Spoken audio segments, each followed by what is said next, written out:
అలాగే ప్రేమాస్పదులైనటువంటి భర్తలను పొందినటువంటి స్త్రీలకి ప్రత్యేకమైనటువంటి శుభాకాంక్షలు. ఈ మహిళా దినోత్సవం సందర్భంగా ఏవో 4 మాటలు మీతో మాట్లాడాలనిపిస్తోంది. ఎందుకంటే కొంచెం సంతోషంలోనే ఉన్నాను. సాయి దేవుడి వల్ల, భగవంతుడి వల్ల బంధాలన్నీ విడిపోయాయి కాబట్టి హాయిగా ఒకదాన్ని నాకు నచ్చినటువంటి నా ఆధ్యాత్మికంలోకి నేను వెళ్ళిపోవచ్చు. దేనికి దుఃఖపడవలసిన అవసరం నాకు లేదు అని భగవంతుడు ఇటీవలే నిరూపించాడు. కాబట్టి ఆ సంతోషంలో కొంచెం మీతో పాలు పంచుకుందామని నేను వస్తూ, ఎత్ర నార్యస్తు పూజ్యంతే రమంతే తత్ర దేవతాః అన్నారు.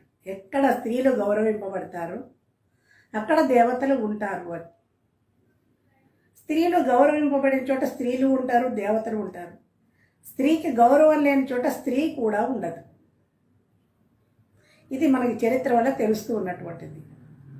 స్త్రీ అంటే అల్ప సంతోషి, ప్రేమాస్పదుర, అది అమృతం వంటి హృదయం ఉన్నటువంటి స్త్రీలే ఉంటారు ఎక్కువ శాతం. ఒకవేళ కఠినంగా ఉన్నారు అంటే పరిస్థితుల వల్ల అలా ఉంటారు, కానీ స్వతసిద్ధంగా స్త్రీ దయా స్వభావం కలిగినటువంటిది. సంప్రదాయమైనటువంటి పెళ్ళిళ్ళు చేసుకుని భర్తతోటి 100 ఏళ్ళు బతుకుతున్నటువంటి కోటాను కోట్ల మంది స్త్రీలు ఉన్నారు. ఏ స్త్రీ కూడా బయటికి రావాలనుకోదు. ఎందుకంటే భర్త చెట్టు నీడ లాంటి వాడు. ఆ నీడ కింద సుఖంగా బతకాలనుకుంటుంది స్త్రీ. ఆ చెట్టే ఎండిపోతే ఇంకో చెట్టును వెతుక్కుంటూ పోతుంది. ఏం చేస్తుంది? స్త్రీ జీవితం చాలా విలువైనటువంటి. తండ్రి, భర్త, కొడుకు కాపాడాలి. వాళ్ళ సంరక్షణలో స్త్రీ ఉంటుంది. విద్యావంతులైనటువంటి స్త్రీలు ఉన్నారు. మనకి మనం బతుకుతున్నా కానీ వీళ్ళతో ఉన్నటువంటి ఆ రక్షణ వేరు. అందువల్ల స్త్రీ కుటుంబ వ్యవస్థని దాటి ముందుకి పోదు. ఎందుకంటే ప్రతి స్త్రీకి కొన్ని కోరికలు ఉంటాయి. ఏవో నచ్చిన భర్త ఉండాలి, ఇష్టం పెళ్ళిని పెళ్లి చేసుకుని అమ్మా నీకు నచ్చిందా అని అడుగుతున్నారు. ఇప్పుడు వీళ్ళు అడగక్కర్లా, వాళ్ళే నచ్చిన వాళ్ళని చేసుకుంటున్నారు. వేరే సంగతి. మా కాలంలో అడగడానికి లేదు. మేము ఏం చేస్తే అదే నోరు ముసుగు చేసుకోవాలనేవాడు. అలాగే కట్టుబడి వాడు ఎటువంటి వాడైనా బతికారు. కాలం కొంచెం మార్పు రావడం వల్ల కొంచెం అభిప్రాయాలు వ్యక్తం చేసుకునేటువంటి పరిస్థితులు ఉన్నాయి. కాబట్టి స్త్రీ అనుకుంటుంది మంచి పర్సనాలిటీ ఉన్నటువంటి వాడు, ఒక అందమైనటువంటి వాడు, ఒక భర్త ఉండాలి, ఆయనతో జీవితం ఆనందంగా సాగాలని కోరుకుంటుంది. అంతకంటే ఏమీ అడగదు. కోట్లు అడగదు.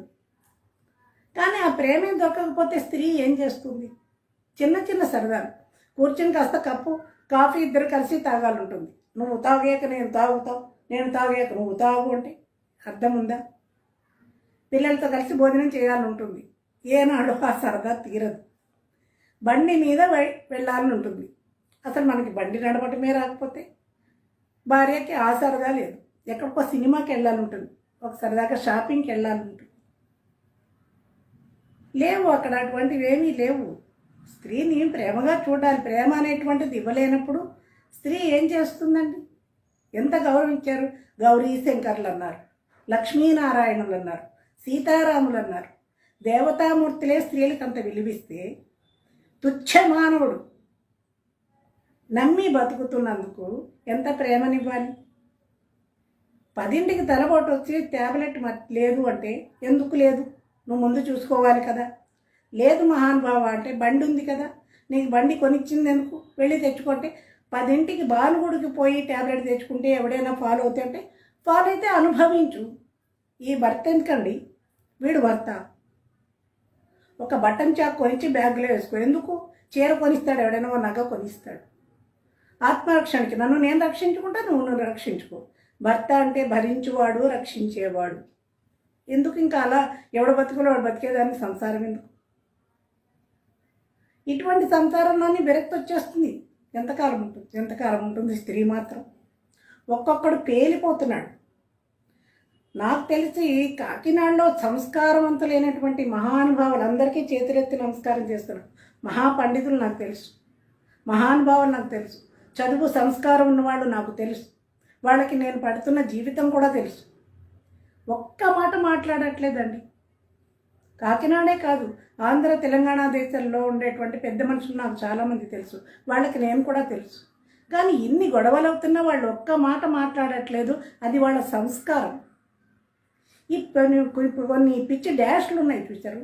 వాడి సంసారం వాడి పెళ్ళాన్ని చూసుకోవడం మానేసి నువ్వు ఇలా కదా అలా కదా వెళ్ళిపోయావు కదా అంటే, పోతానయ్యా, నా జీవితం నా ఇష్టం, నువ్వెవడవి?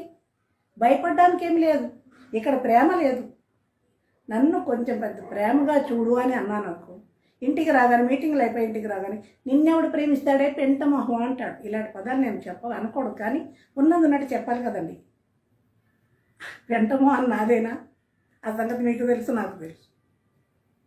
కొంచెం ప్రేమ చూపించు అని అడిగాం. నగలు అడిగామో పట్టు చీరలు అడిగాము. ఆ మాత్రం ప్రేమ చూపించలే. ఎందుకో తెలుసా? ఎక్కువ ప్రేమగా ఉంటే పక్కన కూర్చుంటుంది, మీద చేయేస్తుంది, అది భయం. మన సమర్థత మీద అంత భయం.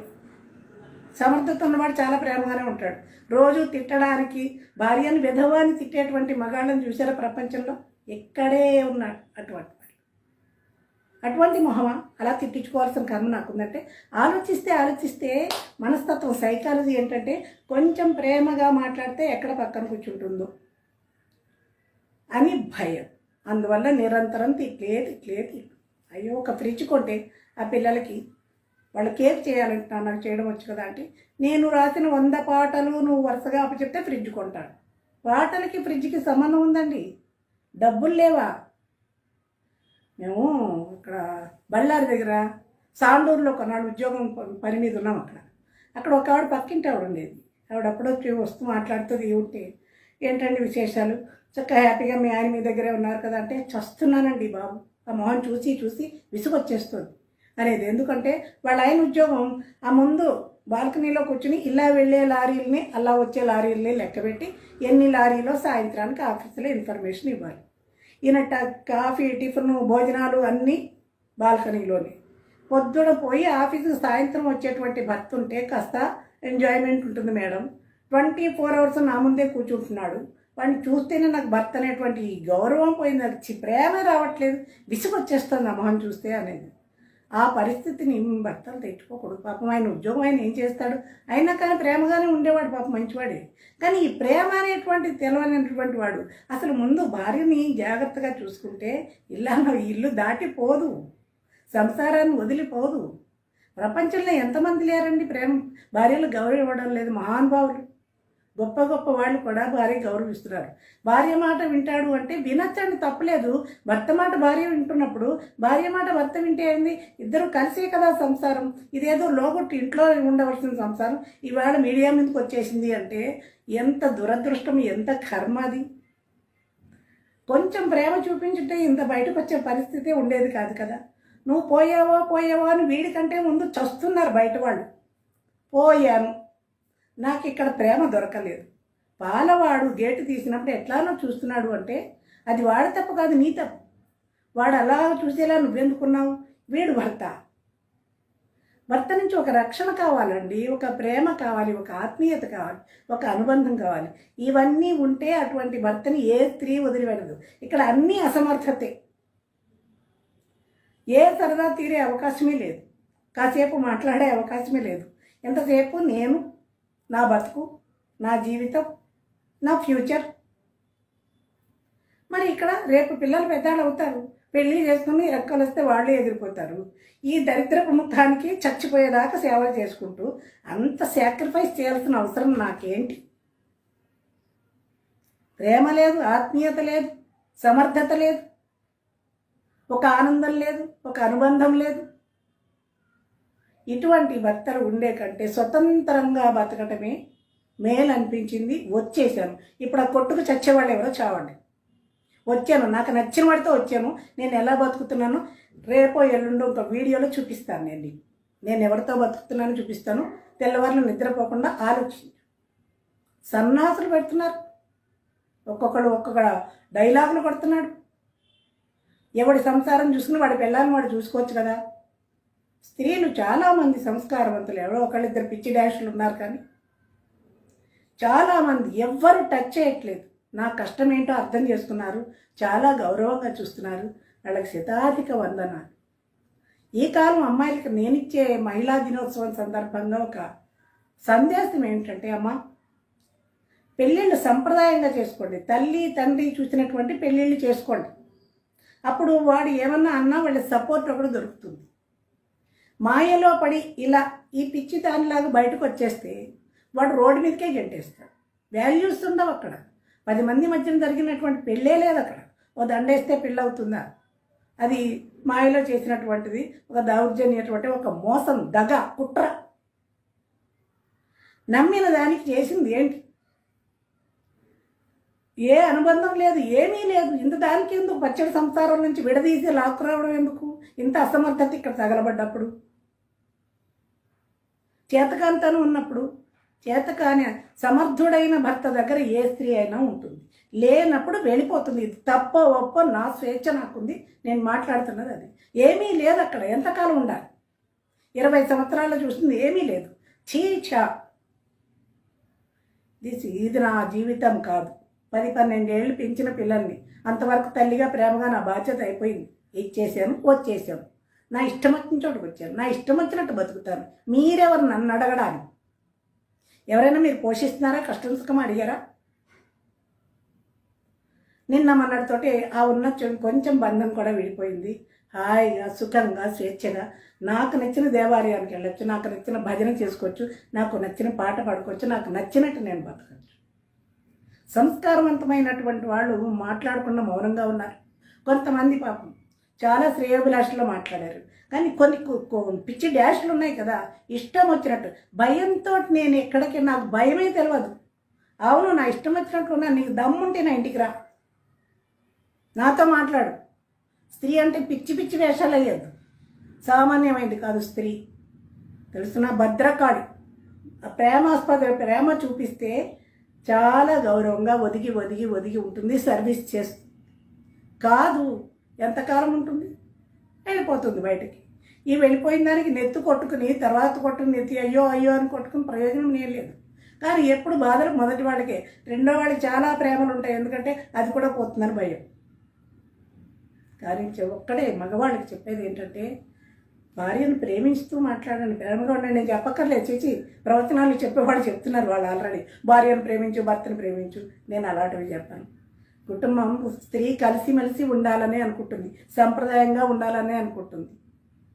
దాన్ని దాటేసి తెంపేసుకుని స్వేచ్ఛగా బయటకు వచ్చింది అంటే ఎంత విరక్తి కలిగితే, అక్కడ ఎన్ని బాధలు ఉంటే బయటకు వస్తుంది. అమ్మ నేను సంప్రదాయంగా పెళ్ళిళ్ళు చేసుకోమని సందేశం ఇస్తూ మళ్ళీ నేను కొంచెం పక్క అనుకోకుండా వచ్చేసాను. మీరు జాగ్రత్తగా, ఎందుకంటే సంప్రదాయం లేని చోట ఇష్టమైన పెళ్ళిళ్ళు చేసుకుంటే రోడ్డు మీద బతుకులు అయిపోతాయి. భగవంతుడు నా వెనకాల ఉన్నాడు కాబట్టి నేను చదువుకుని వీళ్ళపోతే బతుకుతున్నా. స్త్రీకి రక్షణ లేకపోతే కొంచెం కష్టమైన విషయం. ఏ ఒక్కళ్ళు విడాకులు తీసుకుని బయటికి రాకండి, వాళ్ళతోటే ఉండాలి. అలా ఉండాలి అంటే తల్లిదండ్రులు చేసినటువంటి పెళ్ళిళ్ళు చేసుకోవాలి. చేసుకుంటే వాళ్ళు రక్షణ ఉంటారు, వాళ్ళతోటి సంతోషంగా జీవితం 100 ఏళ్ళు హ్యాపీగా బతకాలనుకుంటుంది స్త్రీ. ఏ ఒక్కటి ఏదో మంచో చెడో కర్మ కాలి బుద్ధి సరిగా లేక మాయలో పడి బయటకు వచ్చిన దానికి ఇవాళ చాలా కష్టాలు పడ్డా. ఇంకా ఏడవలసిన పని జీవితంలో రావట్లేదు. చదువుంది నా దగ్గర, నా వెనకాల భగవంతుడు ఉన్నాడు, ఆయన అన్ని దారులు చూపిస్తున్నాడు. అందువల్ల నిశ్చింతగా భగవత్ సేవలో నేను బతుకుతాను. స్త్రీ ఈ రకమైన ఆలోచన చేసినటువంటి స్త్రీని ఎవ్వరూ ఆపలేరు. స్త్రీలో ప్రేమాస్పదమైనటువంటి ఆ స్త్రీని ప్రేమగా చూసుకుంటే ఉంటుంది. ఆమెను హింస చేసినాడు ఏ స్త్రీ భరిస్తూ మాత్రం ఉండదు. ఇది సీతా సావిత్రుల కాలం కాదు. కాబట్టి స్త్రీని గౌరవంగా చూడడమే మంచిది. అంతేకాని ఏముందని అక్కడ ఏముంది? ఏమీ లేదు, నథింగ్. అయినా కానీ ఓపిక పట్టావు. ఈ అసమర్థతని నువ్వు వెళ్ళిపోయి చస్తు. వెళ్ళిపోయాను, నాకు నచ్చిన చోటుకు పోయాను, నాకు నచ్చినట్టు బతుకుతాను. Who are you? నువ్వెవడై నన్ను అడగడానికి? నన్ను క్వశ్చన్ చేస్తారు. 20 సంవత్సరాల్లో ఏం కష్టపడ్డావని అడిగారా? నువ్వు వాడితో పోయావు, వీడితో పోయావు. నీ పిల్లలు ఎవరితో పోకుండా చూసుకోండి. స్త్రీలను గౌరవించడం నేర్చుకోండి, మర్యాదగా మాట్లాడండి. వేదికల మీద కాదు, సంసారంలో. ఎంతమంది భార్యను చూశాను. పెద్ద ప్రొఫెసర్లు నాకు చూశాను. ఎంత ప్రేమగా చూస్తున్నారండి భార్యల్ని. అడిగింది కొంచెం ప్రేమేనా? నిన్నెవడు ప్రేమిస్తాడే డాష్ అంటే ఎందుకంటే అక్కడ ఎవత్తుంటుందండి. ఉండవలసిన అవసరం ఏముంది? లేదు, వచ్చేసాను. బాధలేవో పడ్డకాలం పడ్డాను. బాబా దయ వల్ల, భగవంతుడి దయ వల్ల కొద్ది రోజుల క్రితమే అన్ని బంధాలు విడిపోయాయి. ఇప్పుడు నేనుగా నా వల్ల ఎవరికి ఉపకారం ఉందో, నేను ఎవరికి సేవ చేయగలను వాళ్ళకి చేసుకుంటాను, చాలా సుఖంగా బతుకుతున్నాను. కాబట్టి స్త్రీని గౌరవించండి. మహిళా దినోత్సవం సందర్భంగా చెప్పేది, అమ్మ తల్లులు చాలామంది మంచి వాళ్ళు ఉన్నారు, ధైర్యవంతులు ఉన్నారు. మీ అందరికీ కూడా నా హృదయపూర్వకమైనటువంటి అభినందనలు. మీ అందరికీ కూడా 10 కాలాలు చెట్టు నీడ కిందే బతకండి, ఎండిపోయిన చెట్టు కింద నాలో పరుగులు పెట్టక్కర్లేదు. అందువల్ల నా నీడని నేను వెతుక్కుంటున్నాను. ఈ వాగే సన్నాసులు నోరు మూసుకుంటే బాగుంటుంది. ఇంక ఇంతకంటే కఠినంగా అయిపోతుంది ఆ పరిస్థితి. ఇంకా నేను దేనికి ఆలోచించవలసిన అవసరం లేదు. కానీ మర్యాదస్తులైనటువంటి పురుషులందరికీ కూడా ధన్యవాదాలు. ఎంత ప్రేమగా చూస్తున్న స్త్రీలను, భార్యల్ని చూశాను, కళ్ళారా చూశాను నేను. వాళ్ళు ఆ స్త్రీలు ఎంత అదృష్టవంతులు. ఈ అసమర్థమైనటువంటి ఈ సన్నాసుల దగ్గర ఉండలేక బయటకు వచ్చేస్తారు అన్నమాట. అది అసమర్థత. అంతే వాళ్ళు ఒళ్ళు కొవ్వి కాదు, ఒళ్ళు కొవ్వి పిల్లలున్న స్త్రీ బయటకు రాదు రాదు రాదు. స్త్రీకి గౌరవం తెలుసు, ఆ గౌరవాన్ని నిలబెట్టుకోవటం